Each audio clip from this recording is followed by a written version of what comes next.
জানে যে যোৱা 12 তাৰিখে 12-3-2024 তাৰিখে ভাৰত চৰকাৰে তেখেতসকলৰ কৰ্মচাৰীসকলৰ বাবে 4% দিয়ে এনাউন্স কৰিছে আৰু সাধাৰণতে ভাৰত চৰকাৰে দিয়ে এনাউন্স কৰিলে তাৰ সমান্তৰালভাৱে অসম চৰকাৰেও দিয়ে এনাউন্স কৰে।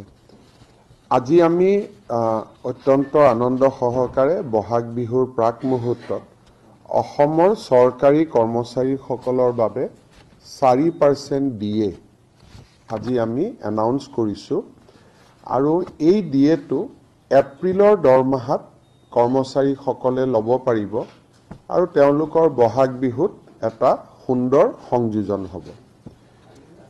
সাধাৰণতে এই দিয়ে 1-1-2004 তাৰিখৰ পৰা প্ৰযোজ্য হয়। তাৰ মানে 3 মাহৰ আমি বকেয়া দিব লাগে। আমি 3 মাহৰ বকেয়াখিনি এপ্ৰিলতে নিদি মে, জুন, জুলাই আমি 3 মাহৰ বকেয়া দি শেষ কৰিম। অৰ্থাৎ এপ্ৰিল মাহত 4% দিয়ে পাব, মে মাহত এটা এৰিয়াৰ ইনষ্টলমেণ্ট পাব, এটা এৰিয়াৰ ইনষ্টলমেণ্ট জুনত পাব, এটা এৰিয়াৰ ইনষ্টলমেণ্ট জুলাইত পাব।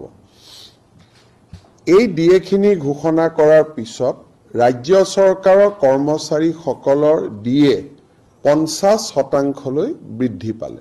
অৰ্থাৎ তেওঁলোকৰ বেছিক চেলাৰী যদি 100 টকা, এতিয়া ডিয়াৰনেছ এলাউন্স 50 টকা হ'লগৈ আৰু সৰ্বমুঠ দৰমহা 150 টকা হ'লগৈ।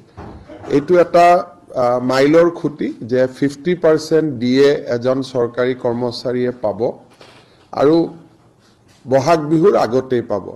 খালি দিয়েখিনি আমি একেলগে এপ্ৰিল মাহত দিব খোজা নাই, কাৰণ 31 মাৰ্চৰ আগতে চৰকাৰে বহুত টকা খৰচ কৰিব লাগিব। সেইকাৰণে দিয়েখিনি আমি মেত এটা ইনষ্টলমেণ্ট, জুনত এটা ইনষ্টলমেণ্ট, জুলাইত এটা ইনষ্টলমেণ্ট দিম আৰু এই দিয়েটো কাৰ্যকৰী হ'ব 1 জানুৱাৰী 2024 পৰা। এইখিনি হ'ল এটা আমাৰ ৰাজ্যৰ কৰ্মচাৰীসকললৈ এটা ভাল খবৰ।